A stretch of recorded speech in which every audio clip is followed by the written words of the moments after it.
Takže ešte raz vítajte a ja v tejto chvíli už odozdávam slovo Andreasovi Hoffmanovi s jeho prvou prezentáciou. Nech sa páči. Ďakujem.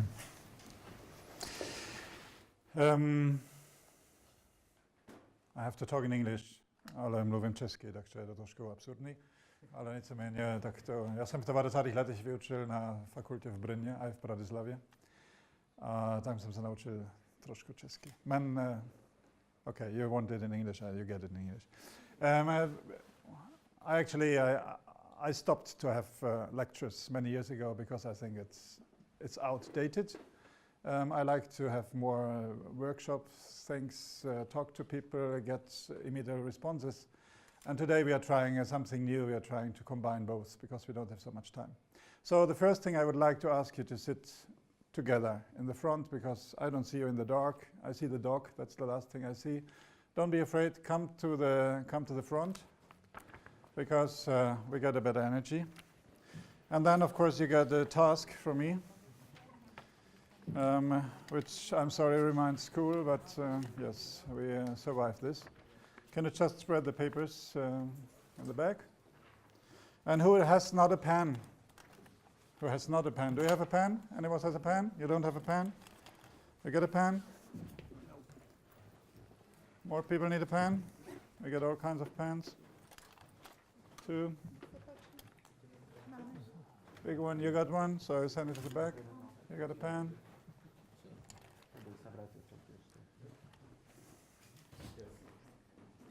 You got a pen? You got a paper? Where's your paper? You send the paper to the back, so please send it to the... Okay. We need only half of this. It's not very difficult. And we did it a bit later. I'm going to talk a bit about borders and boundaries as a starting point for artistic research. And it's very connected to my private and my personal story because what I'm doing now is actually I'm traveling a lot border areas in Europe. Now I'm very focused on the Arctic. But earlier I was using a lot of border areas in Europe. And this is one of the pictures of one of my travels. Oh, did you get it here? No, we get it here. I have to work with two computers because this computer has another system than this one, so I'm sorry. But this is what borders make, huh? Different systems.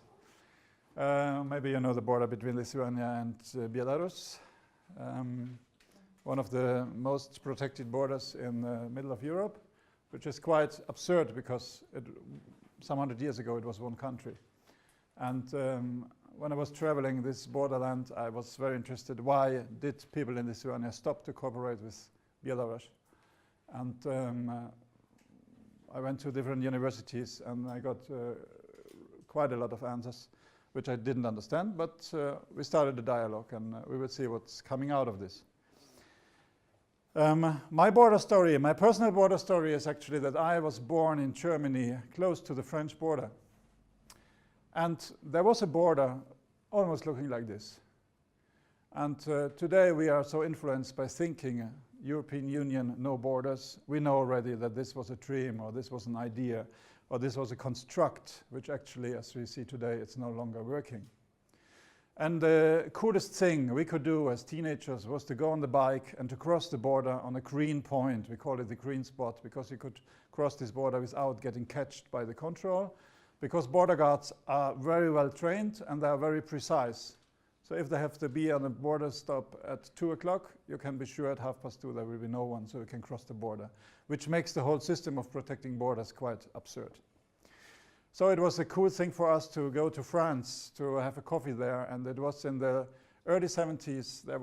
You couldn't find a Frenchman willing to speak in German to you. Of course, all of them knew how to speak German, but you know, the war history was very deeply grounded in the people, and French and Germans, they spoke on a high level, but the people didn't speak together. And this is actually what made me thinking a lot, how to involve people in cross-border cooperation and not politicians and not only the high level of diplomats. We grew up with a dream of no borders, and I experienced in the 90s when I was teaching in Brno and in Bratislava that suddenly on the 1st of January 93 I was teaching internationally because I was teaching in the Slovak Republic and the Czech Republic, and before I was teaching in one and the same country. And when we are going, when I'm traveling to Czech Republic and I see young people, 20 years old, no longer understanding Slovakian and Czech people talking English together, then I think things are getting worse and worse. You are not believing this, but it is like this. I see it in Prague very often. But the main information actually today is that borders are not a subject of geography. Borders are a subject of our head. Borders are a subject of our imagination, and we have a lot of borders in our head and in our countries. So where I'm coming from now is actually the north of Norway. This is not the north of Norway, it looks similar, but this is a picture which I used to show very often to students and people working with, we call it borderology, people working with the subject of borders in our society. And this brings me to the task. You got a paper and I like you to write the first 7 letters of the alphabet on it. Just write it in a line on the A, B, C, D, E, F, G maybe. Or if you like to start from H, whatever. Just write the first, just write 6 letters of the alphabet on this paper.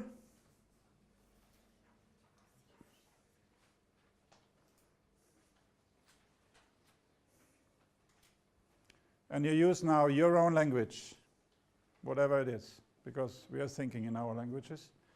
Use your own language. And very quick, write associations with border, starting with this letter. What is your association with border starting from A, or from C, or from G, or from whatever? Just take a pen here. Quick brainstorming.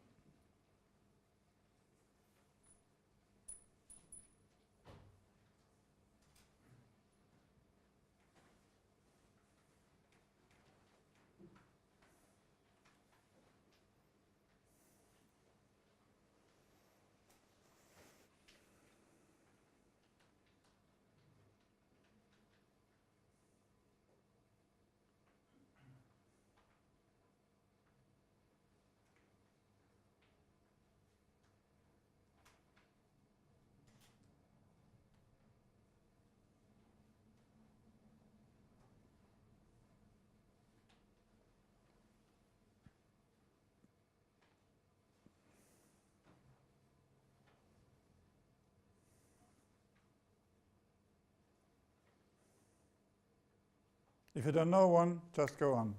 Take the next one. Just don't think too much. It's not always good to think too much. And it's Sunday morning, you know, so. Can I have another pen? You can have two other pens if it helps.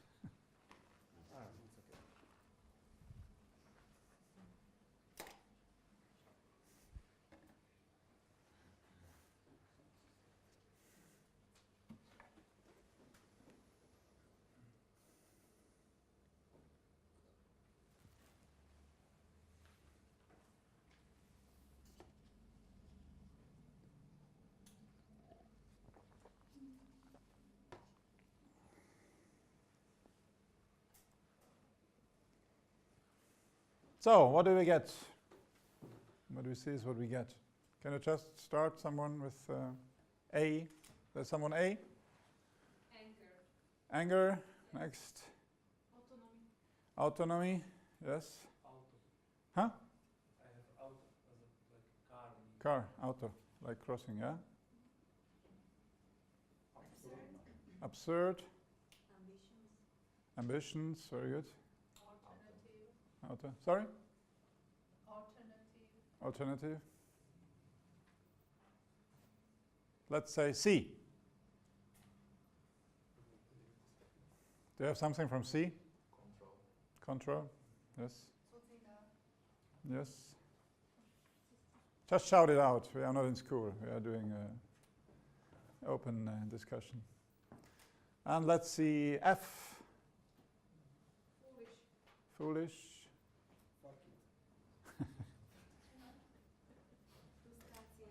Frustratia. Frustration, yeah. Federation. So you see, you have a lot of factical and a lot of emotional associations connected with borders. I personally think borders are great.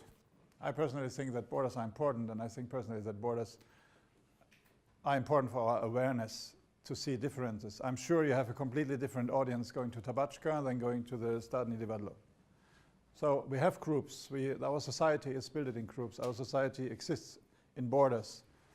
So borders are not the problem, but the awareness of borders is the biggest problem. And this picture I like to show because this is the Diomede Islands. I don't know if you know where the Diomede Islands are, but I'll show you later on the map. It's the border between Russia and Alaska. It's two islands.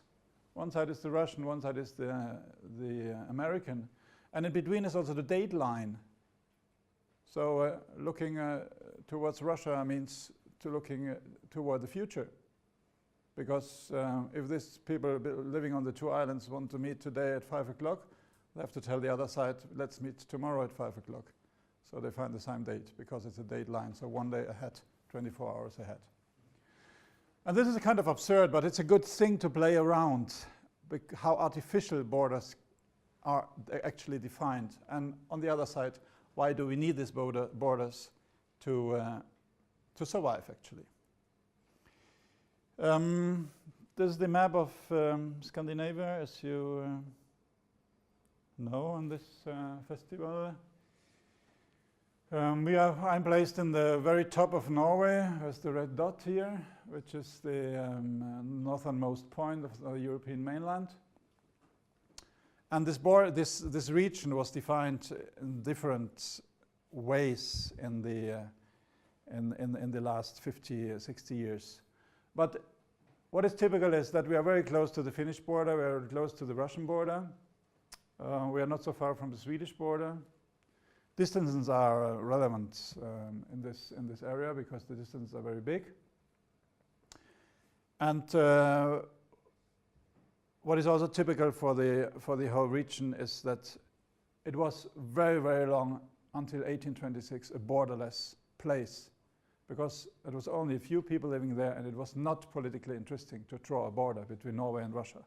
It happens very lately because it was a kind of, yes, okay, we have to do it. So where will the border be? And they agreed that the border will be in this place. Later on, the whole region was defined as the Barents region. And the Barents region is an artificial concept. It has nothing to do with history. It has nothing to do with reality. It was just an agreement between northern Sweden, northern Finland, northern Russia, and northern Norway to build this kind of artificial complex. And the result was that all of these countries invested a lot of money in the so-called Barents Cooperation, which made it more easy for different institutions to cooperate. Earlier it was called the North Kalot area, and before this it was the northern area, and today we are more or less talking about the circumpolar area. Finnmark, which is the place I'm working, is you see the red line around. It is only 1.6% of the Norwegian population living there. It is 48,000 square kilometers big. I think Slovakia is 49,000. So it's about the size of Slovakia. But it's only 73,000 people living there. And because the distances are so huge, we use airports. So we have 12 airports in this area, because to go by train, we don't have train, to go by car, it's difficult in winter, and yeah, it's not easy. But Finnmark was always an area, and this is the important thing. It was always an area where East and West met, because we are so far in the east, like Istanbul, and we are actually in the wrong time zone, because Norway has a united time zone, but we are that far east that we should have the Finnish or the Russian time. but we are running on the Norwegian time, on the Middle European time.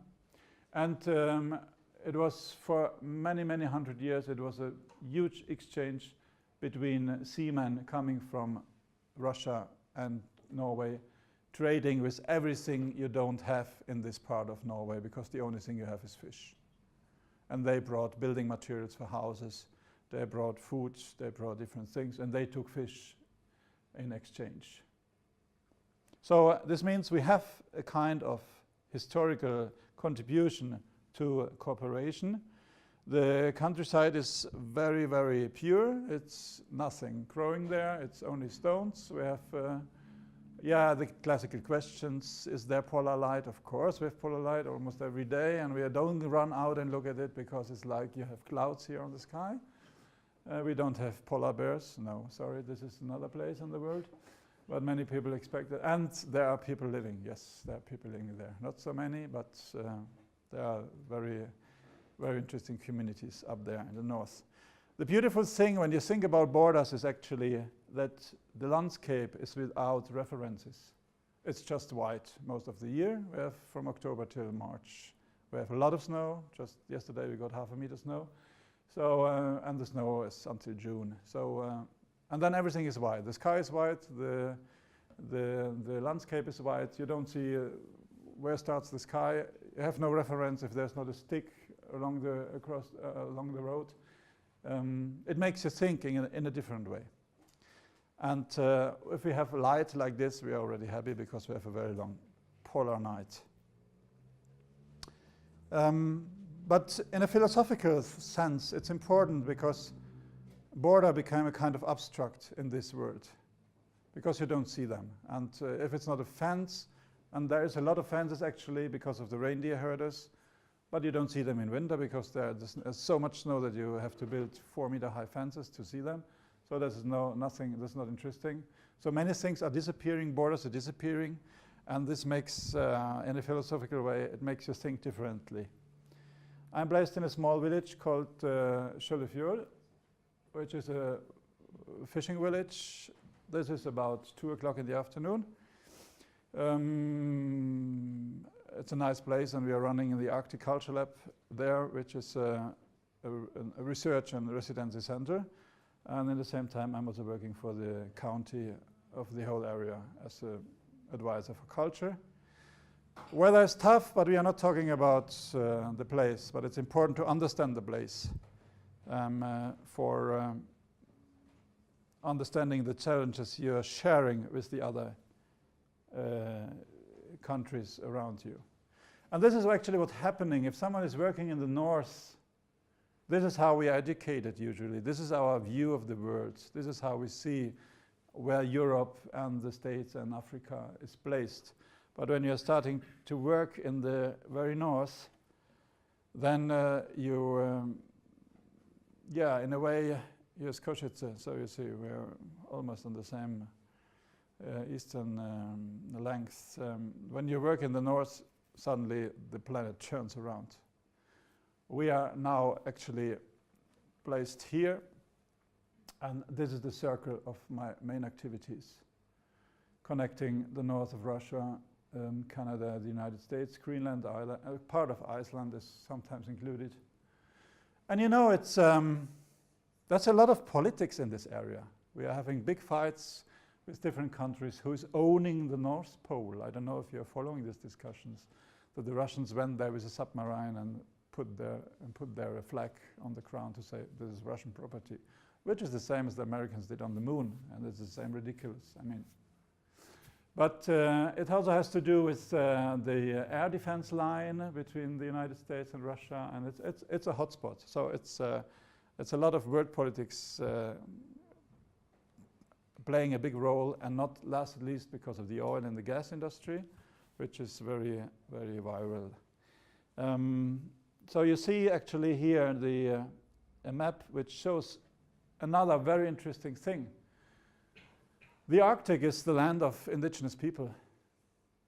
So starting with the Sami people in Sweden, going up to the Nenets people, Chukchi, and more than 40 indigenous peoples in the Russian part, coming to the Inuit area, So we have a huge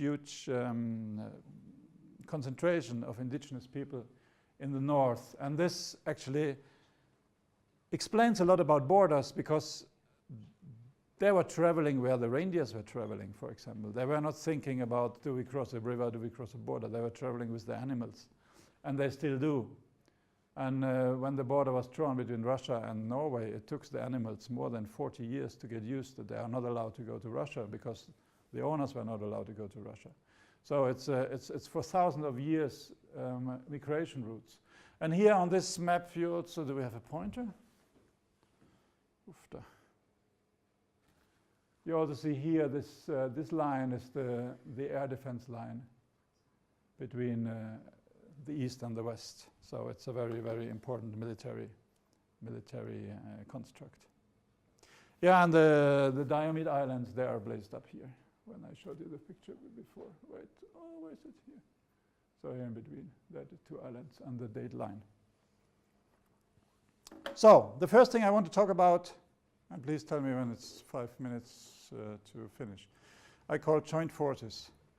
How can you use material of the area? And this is in general, it's the same, because you're living in an exciting area where the people lived in one and the same house, but in 4 different countries, because it was changing so often. It was the whole Carpathian landscape is politically very interesting in historical references. So what I'm very interested in is, where can we find joint forces to build something together? Where can I bring artists together to communicate with the local society, to implement art in the society, and to use art as something facilitating a dialogue between people from both sides of the borders. And in the place, and this is a project I just finished 2 weeks ago. Finnmark has a very interesting history, because it was occupied by the Germans. And when the Germans withdraw, because the Red Army was coming in at the end of Second World War, they burned the whole country. There was nothing left. They burned all the villages, all the houses, all the churches, all the schools, all the hospitals, everything was burned. And the whole area was evacuated to the south of Norway. So in our village, actually, there was this church from 1738, which was burnt in the Second World War and was never rebuilt. It's a place where the church is staying, is like a huge place in the middle of the village, which it's not used. No one knows what to do with this place. We know the history of the place, but we see even the structure of the church in the meadow. But we actually, no one is talking about the place, and I'm very interested in so-called no places. Something happened with the place, and I believe that every place has its own memory. So after 1.5 years talking to people, what could be done with the place, and because this part of Norway was liberated by the Russian army, how can we involve Russian artists in a project, and how can we involve the whole village? Then I came up with the idea, we build a melting church. We put the art project in public space, and we call it the melting church, which means we are showing the dimension of this old church, but we build it from ice. And this is what we did in February. We built a ruin, a contemporary ruin of a building which is no longer existing. It was a cooperation project between Russian and Norwegian artists. Both has incredible knowledge about how to work with ice, because it's the daily thing they use. I think you cannot do it in Košice, huh? This kind of project, you need a big freezer. And we placed this church, a ruin of this church, to get a feeling of the size, and the same spot as the church is, as you can see it in the grass. And inside the church, I said, I don't want to have a church as a church. I'm more interested in a meeting place. So we built this kind of fireplace. You can sit there. It's covered with reindeer and seal fur. And yeah, these are different pictures from the building project. And it's lighted in night, because now we got a bit daylight, so in the night it's lighted. And I said, I want to have this as a meeting place. I want the people to come and to tell their story, because I met so many elderly people telling me, oh, I was baptized in this church, or my sister had her wedding in the church, and I was there when I was 13 years old. So suddenly a lot of people came with their private story about this place and started to talk. And when the church was opened, the whole village was there, because people wanted to tell their story, and they were invited to sit down and to be a part of the opening. And what's happening now actually is, this is the entrance, what's actually happening now is that each single evening people are sitting there, having a fireplace there, telling stories, meeting. The kids love it, of course, because it's an amazing playing ground, so they can climb the walls. It was one of the projects where I think it's very important that you don't, as a cultural organizer, you don't decide about a project just as an organization. You know, cultural programs are for many years, and it has historical reasons, starting in the 17th century. Cultural programs are made by the authorities. It was the way we did it in Europe. And it was presented to the people. And when we look in 18th century history, they had these days, like a day of open castle, when people were allowed to come to a castle and to listen to music or to look at an exhibition. So culture, this is a very deeply grounded tradition, that culture is made by the authorities.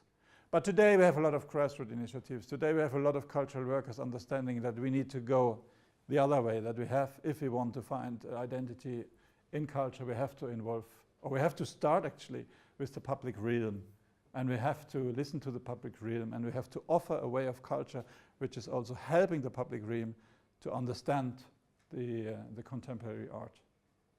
So this is just one of the projects. I'm just going through 2 or 3 projects, and then the time will be over. The joint experience is very important, something I like. If you have a big festival and people are coming from different countries, we're having kind of expecting one and the same thing, because everything is so united. You know, you go to a hotel and you expect the same way the room looks like, and the first thing is the airport. The most boring thing is to wait for your luggage, right? And not to get your luggage maybe, and to wait some more days that the luggage will be delivered. And this was a project I played with in the airport in Kirkenes, in the east of Finnmark.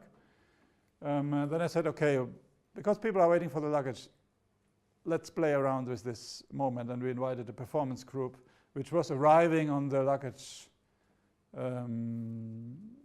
instead of the luggage, actually. And the fantastic thing was that the audience was mixed from people. There's a lot of people from Russia traveling to this airport, and a lot of people from Norway using this airport, and a lot of Asian tourists, of course, because they want to see snow. So instead of the luggage, and then the people started immediately to talk, because if you have a very strong experience, you want to talk about it. You want to share your feelings, as you had a lot of emotions in your reflections. You want because it's what's going on actually, you know. And people didn't know. They didn't know that there's a festival. They didn't know that there's whatever. So it was just a day when, and we got the permission from the airport that they can get in and out on this because they have a fire security doors and things like this, which will cut the luggage in 2 parts if there will happen something. So it was a lot of paperwork to get the permission to do this performance. And also these crazy looking people, you know, because you couldn't see who is it and what is the association, and is there an infection now and we are getting all arrested, or what's going on. So it was a lot of associations people came up with. And it was a very good performance group because they played with the people and involved the people in the performance, which was quite exciting. But it's facilitating a dialogue in between the people. It's very healthy, and it's very relaxing actually, because people see a place, and this is again the place, see a place from a completely different perspective, and not any longer as just a functional place. So this is just an example.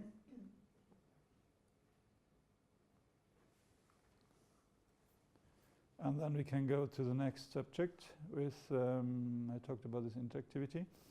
And this I would, is also about expectations. What can you, with very, very simple things. You want to communicate with the social realm. You want to communicate with the people living in a place. You want in a way to wake them up. And I'm very, very a critic about gallery spaces, because I'm traveling a lot, and wherever I go, galleries are empty. So what actually is wrong with the gallery concept? Why isn't this? Why is it not working? Why do we need a special education, or do we need to join a special group to be the people entering a gallery? And I'm almost very sorry for all the people sitting the whole day in the gallery and waiting for visitors. And then some visitor come and they want to talk to you, and I said, no, I think I know how to look at the art. I don't want to talk about this. I want to experience it myself. And they're very, very, very frustrated. And the second thing is sculptures in public space, art in public space. We have different histories about placing sculptures in public space. And when I went out of the hotel today, the Horse Inn, there's a small place with a podium, or with, what was on it? Horse. But there's no horse on it. Where's the horse? In Botanic Garden. Sorry? In Botanic Garden. They moved it. Yes. Yeah, because they own it. So they moved it there. So what's going to happen with this place? Nobody knows. Nobody knows. Funny story. And this is the name, therefore the hotel is called Horse Inn. So now it should be the Horse Inn without horse.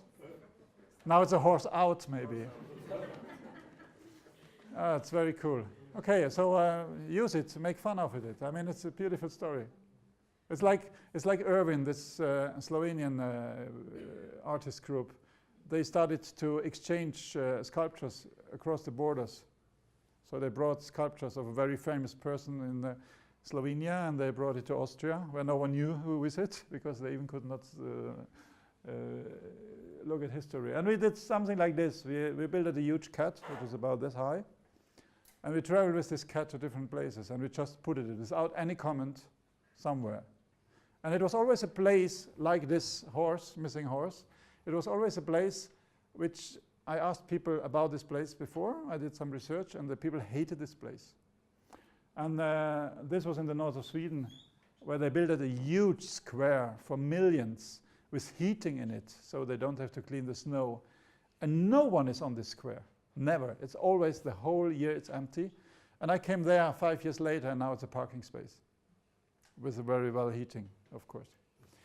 So we placed this cat, you see it there, the pure cat. It was tied to a pole always, so it could not run away. And we built up a big story about the cat. We called it the snow cat. And the media were very crazy about it, because they asked us, and where will the cat be tomorrow? And we said, we don't know, it's a cat, you know. Do you have a cat? It's coming, disappearing. How shall we know where the cat comes from and when is this? So to play around with all the systems and medias and everything you have to build a whole concept was very funny. And of course it was also crazy that many people didn't see it. They just passed by, because as we used to pass by public art in public space, many people don't see it. So we're investing thousands of euros and no one looks at it. And it traveled around. It was in big villages, small villages. It was on the roof of a school. So do this kind of things. Try. I mean, now you got this horse. It's a lovely thing. I think it's wonderful. It couldn't be better. Ask an artist to build, not a horse, of course, but put a frog on it or something. So change the name of the hotel. Change the thinking of people, or whatever it is. And when you're working cross-border, it's also very important to understand the view of the other side. In northern Norway, we have a crazy thing, and this is the tourist industry when the cruising ships are coming to the last port on the Russian border to Kirkenes, then there are buses, and the people are traveling with buses, as we did when Berlin was divided. They travel with the buses to the Russian border, they take picture of the Russian border, and they go back to the boat. And it's an incredible tourism and incredible money-making thing. But it also shows a lot about, oh, the Russians, you know, the Russians did it. And we just take a picture. Don't go too close, because they will arrest you, of course. You know, so it's a lot of emotional and unpredictable fear in it. And I like to ask Russian photographers, because if you come from the other side, how do you see my village? And can I send a photographer to your place and he takes pictures of your village? And can we exhibit the pictures in the public space where the picture is taken? Because this makes it much more interesting than to put it in the gallery. So we had this exhibition where we placed an image exactly on the spot where it was taken, and without any comment. It was just an installation for 1 week in a city, in the harbor, wherever it was. And the other side came with the idea, we do a peep show.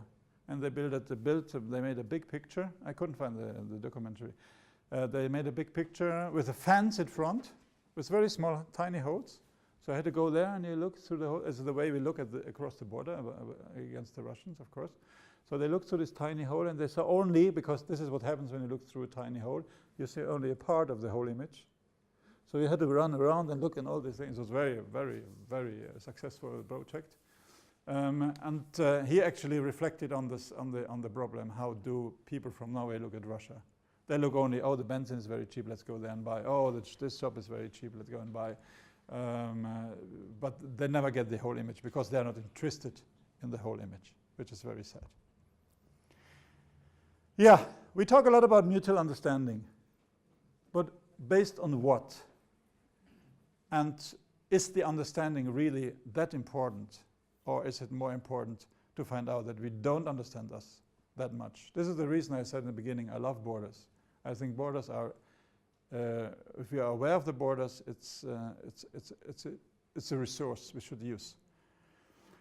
And this was a radio performance we did with a Norwegian artist. She is actually, and it's so up to date. It's 2 years.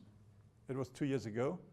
But everyone coming in this, like here in this room, gets a radio, and he can find a station. But all the stations are manipulated from the artist on a big soundboard. So he's sending you in the information he wants you to hear. We call it alternative facts today, right? So, and the people were walking around, and there was a choreography connected to it. So you got actually a lot of information, but it was never the information you wanted to have. And I think today it's exactly what's happening today. That we are not longer able to find out what kind of information is true, what kind of information is manipulated, what kind of information is presented in a way that it makes us think it could be something different. Or that in newspapers, pictures are bigger than the information, because they want you to come with your association, and then you read the information in a completely different way than the information is planned to be presented. So this kind of project connects people, because suddenly we all, and this was a very international project, suddenly all of them understood, I can't even not rely on the radios I have at home, because, and it makes you thinking in a more critical way, and this is very important today. Last project I am presenting is Norway and Russia have very interesting interpretation of what we can do to our nature. Norway is very strict with air pollution, but you can dump a lot of things in the ocean. So there are no limits. If you have a mining industry, the mining industry is allowed to dump heavy metal into the ocean. In Russia, this is not allowed. But Russia is very tolerant to air pollution. And on both sides, of course, as I said, it's oil, gas, and it's mining industry in the border area. And François Svardon, a French photographer, he is working his whole life with people working in the iron industry. And I asked him to come and to to go into the mines and take portraits of the workers, which was quite easy in Norway, quite complicated in Russia, but everything is possible if you talk to people and you build up trust in the work you do, and you can talk about the artistic quality as well. So he took pictures of the workers in Norway and in Russia. And then was the problem, how can we present these pictures? And I didn't want to go in a gallery, and I didn't want to exhibit it in the mine, because then you have only very limited access. But I saw this fantastic train going from the mine to the so-called separation plant, where they extract the metal. And when I'm working with people with public realm, or with people in general, I think everyone, also here of you, is an expert in a certain way, in a certain field. You have your experience, and you can tell me a lot of more things than I know about a certain thing you're maybe obsessed with, maybe interested in, maybe doing research, whatever. So these wagons are, of course, quite heavy-duty material. But I went to the mine and I said, can I land the wagon? What do you want to land the wagon for? I want to place it in the middle of the town. How do we do this? The streets are not able to carry such a weight. I said, you're the experts, you find out. Can you do it? And then suddenly you involve a lot of people working in this company. Oh, they want to put this wagon in the town. What do you want to put on it? What do you want to put on it? I said, I want to put on it portraits of the workers working in your mine, working in the mine across the border. And they did it actually. It happened that in the middle of the town, in the night, there came a special transport, and they placed this wagon in the middle of the town, and they put these huge portraits of the workers on it. And it was very interesting to see how people reacted. Of course, people loved it because it is sensational. And everything looks so small next to this huge wagon. But then I heard comments like, oh, the Russians, they don't want to show their face, so all the Russians are wearing a mask.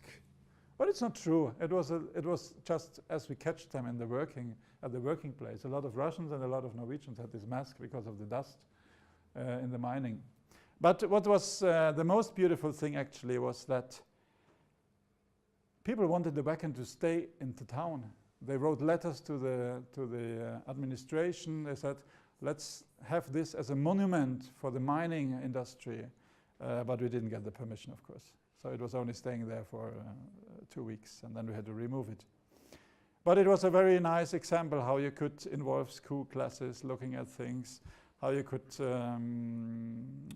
make people think about, because the industry has no face, right? We like to shout at the industry as something, the industry. But we wanted to show the workers. And actually what we found out that the conditions they are working are the same shit in Russia than in Norway. There's no difference. It's very, very bad actually. So it was a kind of a project where people started to discuss and meet, and everyone got this lamp and the helmets, so you got also the real feeling of how it feels to be there. Yes. And now I'm working because I'm working a lot with long-term residencies now. We had now just these two ladies from Denmark and from Riga, Copenhagen and Riga, staying for 2 months in our residency place, exploring the Arctic. This is something which is also becomes more and more important to me, that I'm no longer believing that short-term residencies make any sense, because the artist wants to know something and you have to feed the artist with all the information he wants, and feeding someone with your point of view makes the people not very objective. So now we are having 2 month residencies where the people have a car and they can drive around, they can meet people, they get very involved in the social context of the society. They take pictures of the people, they take pictures of things what moves the society. You know, the Arctic is in big changes due to climate changes. We have a lot of trouble up there. So it's important that people come from other places and do research and tell this story to other places. So as I said, I like borders. We need to open up borders. There are very difficult borders like this one between Palestine and Israel. We have other borders which are established, but we don't know so much about why. and there's a lot of borders we have in our head. So to summarize, what I want to say is we have to decide to be global or local. Or we have to see where is the difference between global and local. And very often with a very, very local subject, we open up to understand the global theme or a global problem. And therefore I think that the local people, they're having an immense knowledge about the place, and they have a lot of stories to tell. And the stories are very individual, but if you listen to a lot of stories, you get a great picture of the whole thing. So to summarize, embrace differences. To work together between Germany and Austria is maybe the most boring cross-border cooperation which can be, because they are so similar. But work together between France and England is much more exciting, because there's quite a lot of differences in mentality. But look for the differences. See differences as an artistic treasure of possibilities. Don't look for cooperation with people who are easy to understand, because then you find the consensus in 1 or 2 days, and that's very boring. This also means try to work with art forms which are difficult to communicate. So music is very easy. You put some musicians together from, I don't know, Hungary and Poland, and of course music is this kind of international language. You find a way how to do something. When it comes to other expressions like graffiti, I had a graffiti project in Russia which was very complicated, but also giving a lot to the public realm. So all these differences are subject of discussion, and they help us to be aware not to force a consensus. So like differences. Always go and visit to learn. Understand historical moments based on a long-term thinking. History is a long thing, and we cannot just deny it. We have to understand the historical moments to understand why are we at a certain place. And this also means long-term thinking means also to be very sustainable in your concept. I think it makes no sense to invest 10 euros in a cooperation project of 2 musicians, which will play a concert in this place and a concert in the other place, and that's it. They will never meet again. It was nice for there to write it in their CV. It was maybe nice for the audience, but it really is not a sustainable concept. And don't be afraid to admit a lack of competence and knowledge. It's much more easy to talk to someone and to tell them, I don't know, can you help me? What is your experience? How can we solve this problem? Invite competent people to join projects and listen to the stories. And last but not least, be careful with languages. I know I worked a lot with translators, and I remember very well when I was not speaking Czech and I had lessons, lectures in Czech Republic, and I started to understand Czech, and I heard the translations I got about what I said. This was a big motivation to speak myself the language, because translators are translators. They're humans, yeah. And we have to respect the etiquette. It's very, I have a lot of people traveling with me to Russia and say, oh, everything is so old-fashioned. So it means they think, oh, at home everything is so modern. Instead of thinking, it's just different. It's different, and it doesn't mean that we had it the same way 20 years ago. It's just different. So be very careful with formulations which might be misunderstood on the other side of the border. Because cross-border cooperation is a soft security thing. If people across the border have a good understanding and people across the border have a good cooperation, then we have the situation which is now very, very on the top in Norway. Very cold language in between Oslo and Moscow. Very warm language in the north across the borders. And people from the north forcing the parliament in Oslo more and more to retreat from the sanctions, to open up for more dialogue, not to go back to things as it was before, but to look at it from another perspective, because people in the north still understand that this is one place. It's not one country, it's 2, 3 countries, but it's one place which has the same challenges and are sharing the same problems and have to solve them in a very similar way. Thank you.